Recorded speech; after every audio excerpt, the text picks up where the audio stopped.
The economy is managed as if it's an egg farm with us as the chickens. While the economy, being managed like an egg farm, did work okay for most of the people during the early 20th century, rising population exposes significant problems, mainly countries embracing a perpetual population growth Ponzi scheme that would lead to a caged chickens future, or one like that envisaged in the Matrix. Although things won't ever get that far, the push, disinformation and planning for perpetual population growth has already needlessly increased wealth inequality, exacerbated housing and cost of living crises, is threatening future living standards of young people and their children, and feeding far-right extremism.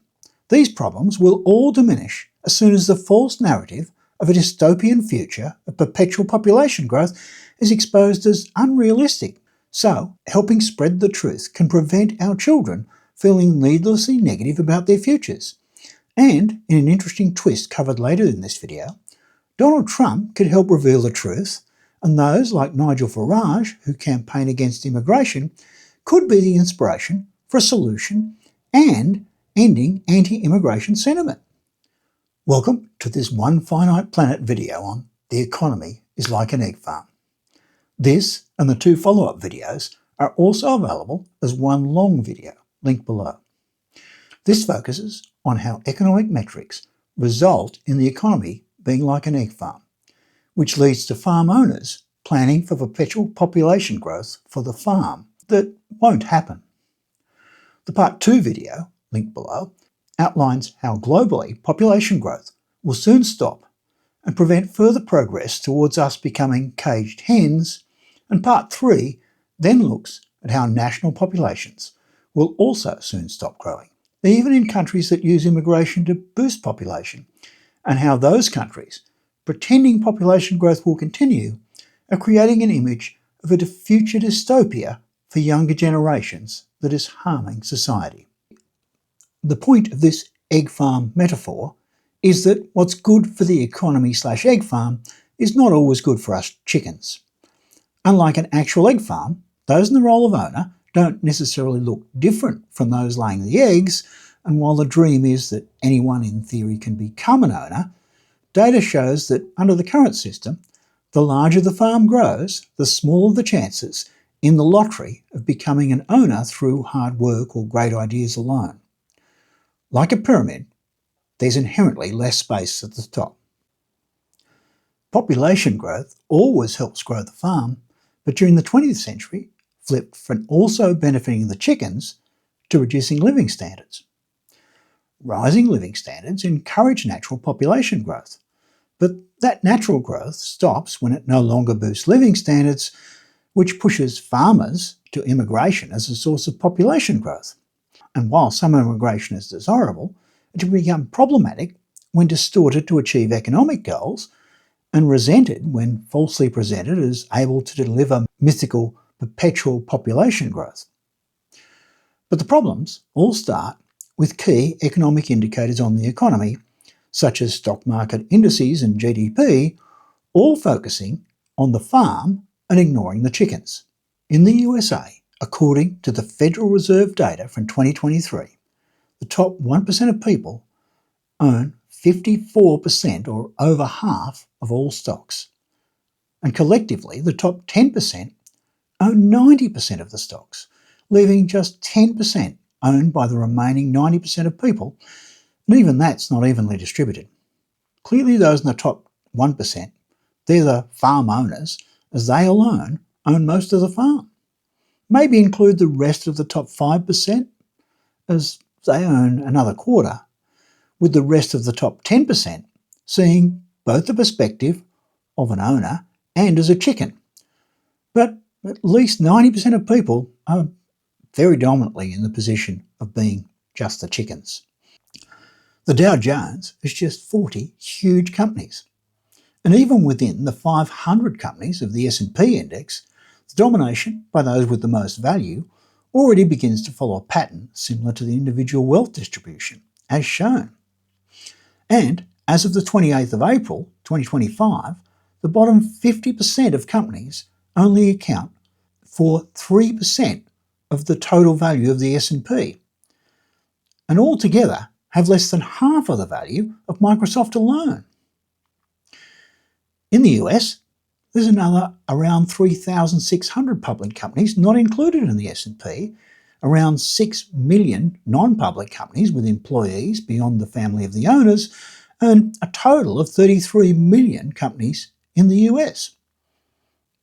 Overall, even the S&P index is all about mostly reflecting how the value of the top less than 1% of companies is impacting the wealth of the top 1% of individuals. In other words, stock indices report on the farm from the perspective of those who own the farm. What about GDP? GDP is total spending on all domestic products and services by customers globally. There is also GDP per capita, which is in many ways more meaningful for the people, or chickens, but overlooked when determining outcomes such as recessions, as per this quote from, at the time, Prime Minister of Australia, Scott Morrison. Yes, the chickens do suffer along with farm owners in a recession when effectively no one is providing eggs, but they can also suffer in per capita recession, which is where the standard of living of society, the chickens, declines while farm owners are okay. A per capita recession is when there are less eggs or less economic output per person, but population growth means there is still more total eggs or economic output. If living standards per person decline 10%, it's a problem for the average person in the farm, but not for farm owners if during that time population increased by 15%. So total spending still grows. May sound academic, but in fact, Australia had per capita recessions 6 times during the 29-year period, technically without an official recession. It's not just Australia. In the US, even the Democrats see no problem with using immigration to create economic growth, as illustrated in this quote from Joe Biden. It's not that immigration itself is a problem, but that using immigration to boost population to improve the economy always helps the farm, but can mask what's actually happening per capita. Another problem with GDP from the perspective of the chickens is that, as covered earlier, the measure is total spending, not total earnings. And while, from a business perspective, people spending money is always a good thing, for the person spending, as explained by the broken window fallacy discussed a little later, increased spending does not always reflect increased standard of living. The bottom line is there are several ways to improve key economic indicators without improving or even necessarily maintaining living standards for the average person. As with egg farms, many ways to improve life of the chickens will only be adopted if the farm owners see value from having happy chickens. Key indicators for the chickens include the increasingly publicised World Happiness Report, the Functioning Democracy Index, and indexes for indicators such as income equality and quality of life, which turn out to closely correspond with that happiness index. Yet, election campaigns typically don't make any mention of goals of increasing happiness of citizens, or even per capita GDP, as opposed to simply the economy. There's a high correlation between rankings on the Happiness Index and the Economist's Functioning Democracy Index, with most ranked highest on both lists having a national population of around 10 million or less that's not rapidly increasing. Note that the USA, despite having the world's largest economy, is, as of 2025, 24th in the world's happiness lists in income equality and 22nd in quality of life. And in 2024, under the Biden administration, also ranked 28th amongst functioning democracies and in the flawed democracy category. Well, these rankings are not great. They're better than for any other country with such a high population. While high population is great for total economy, it turns out it's far easier to have a happy population under one leader of up to around 10 million, and the further above, the progressively harder to govern for happiness. While having high ranking on the world's largest economy list almost seems like a handicap for achieving a top 10 place for high happiness ranking, that's mostly about population size, because a high per capita GDP, where the US ranks 7th, does significantly help happiness. And it's just that having a large population increasingly counters the benefits of a high per capita GDP. As wealth inequality increases, GDP per capita becomes increasingly about the wealth of a very small percentage, and overall happiness falls. In the first happiness index, back in 2010 to 2012, the US ranked 7 places higher at 17th, closer to the per capita ranking. And I suspect this shows a trend. If the ranking went back even further, I suspect at some point in the past, the US would have ranked at least in the top 10. That rankings for happiness and level of democracy don't get mentioned during elections, whilst total GDP and stock market indices often do, may reflect that in the past, GDP and stock market better correlated with overall happiness levels. The suggestion is that for many countries, back when the world population was 1.6 billion, the benefits of population growth outweighed the drawbacks. But now that the world has exceeded 8 billion, having too many people is increasingly becoming a negative for the average person as increasing scarcity increases prices.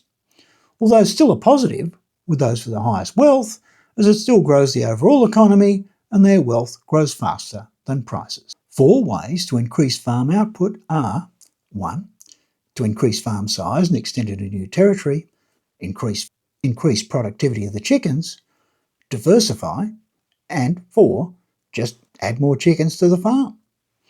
While Russia is currently working on extending their farm into Ukraine using force, in a replay of extension strategies of countless emperors throughout history, there have been times when expansion has been possible by repurposing previously unallocated or underutilised land, and countries around the world, particularly the New World, have used this strategy up to some time in the 20th century. But now in the 21st century, most people consider that humanity would now be better served if what land is still left to nature remains left to nature. Pity we're still constrained to one finite planet, because back when there were large areas of land considered vacant, the second option, increasing productivity of the chickens, worked particularly well for most of the time from the beginning of the Industrial Revolution until around the year 2000. You can check statistics with some shown here, and it's worth reading the well-respected paper by Robert J. Gordon, Secular Stagnation on the Supply Side, linked below. But productivity gains have stagnated. Note the graphs of productivity growth, which is still not at zero, although there are some distortions flattering the numbers, and this topic justifies its own video, which is linked below. Overall, productivity growth in developed nations has slowed since early 2000s, stabilising at lower levels, and just isn't delivering the economic growth it did during the 20th century. Perhaps AI and robots can revitalise a process that seems to be otherwise reaching its limit, but, see below, that's yet another topic of its own. Thirdly, there's diversification, or finding new revenue streams. As GDP is determined by spending, one way is to, whenever possible, make everything in life about spending and try and eliminate any unpaid work by getting people to outsource as much of their life as possible. Transforming childcare from unpaid work by mothers in the 50s and later grandparents to childcare centres, gardening from a hobby to a profession, whenever possible, making entertainment and food preparation something people outsource. Individual self-sufficiency is the enemy of maximising the economy, and the time at the big start of the 20th century when a large number of people had rainwater tanks, grew some of their own food, it's long gone. There's a story of a businessman who books a hotel room in a town on the road to a conference and pays a $100 deposit. Hotel owner then decides to use a plumber to fix the leaky tap he'd been putting off fixing, which enabled the plumber to hire a gardener to weed his garden, and the now richer gardener decides to get a manicure and a pedicure, giving the beautician the money to hire a room at the hotel for her multi-level marketing demonstration, because the extra work made her too busy to clean up so she could have it at home. Which is just as well for the hotel owner, because within a few days, room at the conference opens up, the businessman cancels and gets a refund. $500 in GDP from one $100 booking that got refunded. No extra money, and no one really any wealthier. Well, perhaps apart from the tax department. Content link below on economic activity highlights how policies can risk the broken window fallacy, where increased spending is not necessarily beneficial or truly extra rather than just changed. And the key problem being, how do you really increase spending without increasing earnings?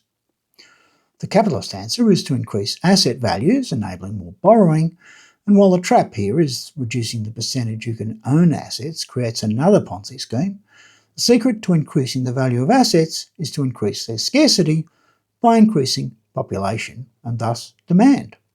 The fourth way to grow the economy is simply keep adding more and more chickens to the same size farm, progressing from free-range people towards ever denser cities that start to resemble life as battery hens or even eventually the Matrix, and also introducing economies of scale.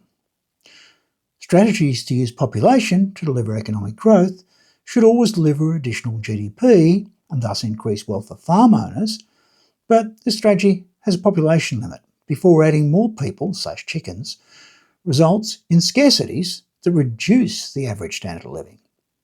Although population growth can help GDP, but it doesn't stop living standards decline, as has been demonstrated by data from Australia, where growth in per capita GDP has been on a downward trend since the 1980s. Population growth by immigration has been used to recently avoid a recession for the farm, even when per capita living standards fell. Immigration, which has disguised the recession that we are having and stoked the cost of living crisis by raising the cost of housing. But here's the thing, the Reserve Bank has two mandates that it follows. The stability of the currency in Australia, which means controlling inflation, and the maintenance of full employment. There is a third one about the prosperity and welfare of the Australian people, but it gets ignored. And that means having a cost of living crisis and a lot of working poor isn't a reason to cut interest rates. The RBA problem is that people start to realise that despite GDP growth, things are getting worse. Ground news. At first glance, Australia's economy looks like it's doing pretty well. Australia's GDP has been growing pretty steadily since late 2020, and the fact that Australians just re-elected the incumbent Labour government with an increased majority would imply that they're doing something right. However, peek under the proverbial bonnet and things aren't so rosy. The economy is being kept afloat by immigration and government spending. Disposable incomes have cratered. Arguably, the US, with the amount of wealth attributed to a very small number of tech giants, has recently provided an example of how even when, on average, GDP per capita grows, if unevenly distributed, it's possible for most people to still go backwards even when GDP per capita grows. The main egg farm problem is not past increased population, but planned perpetual increases, even though they're impossible. As per one of my favourite quotes, anyone who believes in indefinite growth in anything physical on a physically finite planet is either mad or an economist. While falling living standards, shortages and increased scarcity lead to governments constraining rates of immigration, doesn't prevent governments planning and promoting perpetual population growth. And it's that campaign and the disinformation around it that is right now the main problem contributing to wealth inequality, exacerbating housing and cost of living crises, making younger generations feel negative about the future, and feeding the far right. Chapters follow on how population growth is ending globally and will still end even in nations with immigration targets. No, humanity is not doomed to a Matrix-like future or even a caged hen's future, with an increasing shortage of real estate forcing people into smaller and smaller affordable homes. You may think, why worry? If population growth will end, younger generations can stop fearing a dystopian, overcrowded future where they won't be able to afford housing because it just isn't going to happen. Except for the younger generations to stop fearing that future, they need to be aware that despite economists and governments planning for perpetual population growth, the dystopian future projected by that constant messaging won't happen. And despite what's happening right now, continually increasing scarcity won't keep driving up the cost of living and cost of housing, and they're given no reason why it will stop. Given keeping people believing in perpetual population growth keeps driving up asset values, which not only increases the wealth of farm owners who own most of the assets, but it's also good for the economy when measured using egg farm metrics. A lot of effort, time and lobbying will continue to be invested in keeping people believing the myth for as long as possible. Belief in perpetual population growth is good for the farm. Big business, property developers wanting more consumers, and governments wanting more taxpayers and higher asset values. Even those who own their own home only ever want to see property values increase, despite only those with investment properties and receiving rent or being developers actually benefiting financially.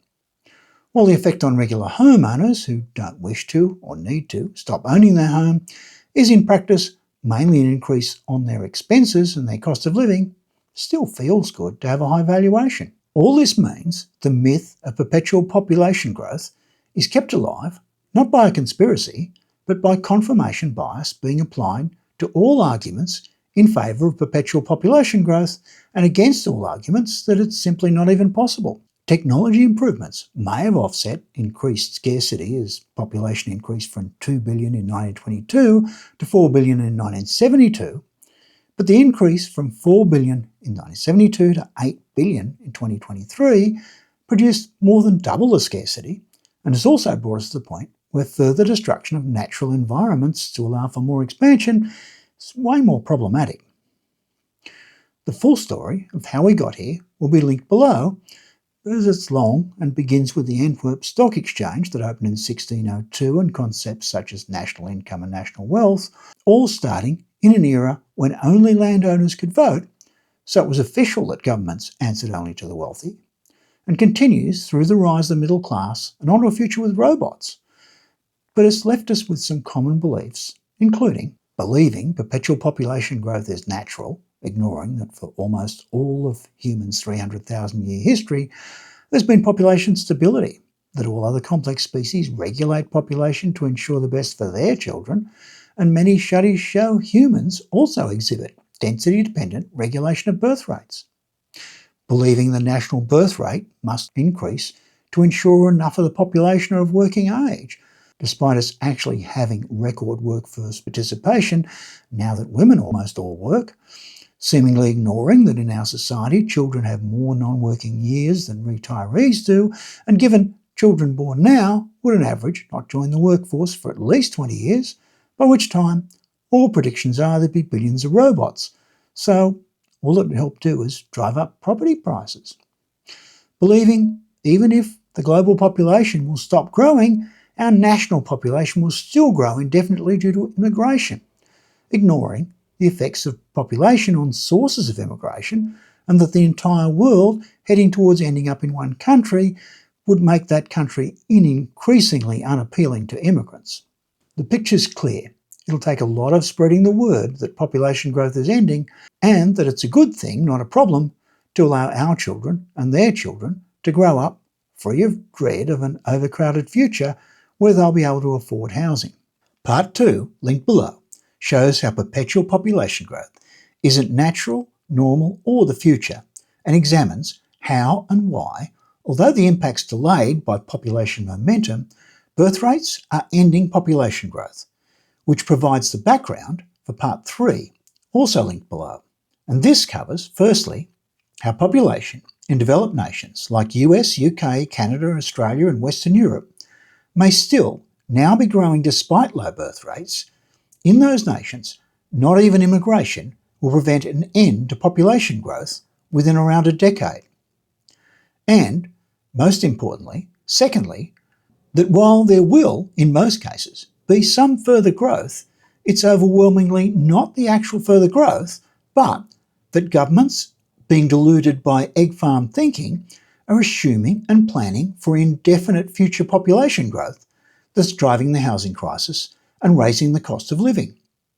And thirdly, also covers how both sides of politics, from the centre-left of Denmark and the UK to the rather more right-leaning Donald Trump of the US and Nigel Farage of the UK, are in their style conveying they see the problem, and although curiously perhaps Nigel Farage is coming closest to an answer with his net zero suggestions, are missing the real answer to ending the impact of fictitious indefinite population growth as being to set a target date for ending national population growth, that allows for birth rates to overcome population momentum rather than being too rushed and overcompensating with immigration. The good news is our children and their children don't need to fear a dystopian future of spiralling housing costs that would, if continued, make housing unaffordable for the average person, cause an ever-increasing cost of living, and advance rising xenophobia fueling the far right. Bad news is the myth of perpetual population growth, as promoted by many governments around the world, is creating exactly that disillusioning picture of the future and may even be increasing suicide rates. This is the problem of metrics that treat the economy like an egg farm. It results in even well-meaning politicians believing that indefinite population growth will not only always be good for large political donors, it will also be good for the chickens. The suggestion is, while it won't solve every future problem, promoting how net zero population growth by 2050 could reduce these problems and allow a more measured approach rather than panic pushbacks on immigration. There is hope. This view can at least reduce negative views of the future and show even those already with a positive outlook an even more positive outlook. Please, if you care for young people, spread the word that population growth is ending in all nations and not collapsing because of catastrophe, but ending because remaining free range is the best path to future prosperity for all.